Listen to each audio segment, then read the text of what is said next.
I just want to read Philippians 3:12 through 16 to you in the Message Bible really quick. It says, "I am not saying that I have this all together, that I have it made, but I am well on my way, reaching out for Christ, who has so wondrously reached out for me." Friends, don't get me wrong. By no means do I count myself an expert in all of this, but I've got my eye on the goal, where God is beckoning us onward to Jesus. I'm off and running, and I'm not turning back. So let's keep focused on that goal. Those of us who want everything God has for us.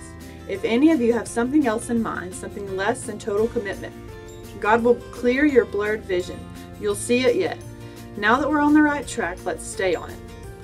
And I feel like it's really been put on my heart to share that, because I think it's so cool how Paul was such a significant person in the Bible and such a good leader, and like we could even look at him as a role model without him even being here in person with us, because he was just he loved to do what pleased God, but he made sure to let us know, like, hey, like, I'm not saying I have this all together. Like, by no means do I have this all together, but I do have my eye on the goal, which is Jesus, and I do have my eye on the prize, which is Jesus, and I'm going to keep my eyes on that. So that's what brings the goodness out of Paul, and the good leadership out of Paul was how humble he was, and how he just had his eye on the prize all the time.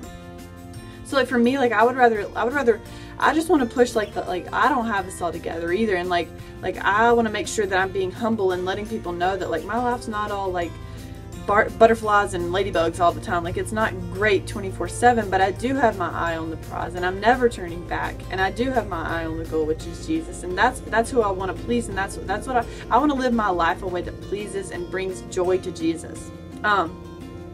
Because, and also like the reason I feel like this has been put on my heart is because like I would rather y'all know that like I don't have this all together, and let y'all know that y'all are just as qualified as I am, because God can do huge things through imperfect people when we hand our lives to Him, rather than making y'all think that I have this all together, and turning people away from Christianity because it seems as if it's this standard that no one can really meet, because it's not. Like God accepts us as we are.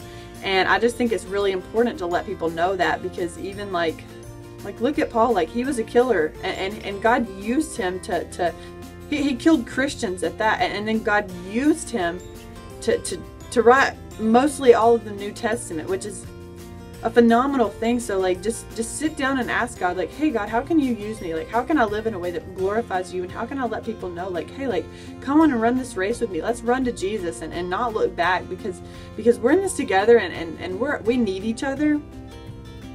But most of all, like I think it's so cool to hustle hard for Jesus and stay humble at the same time, like Paul did.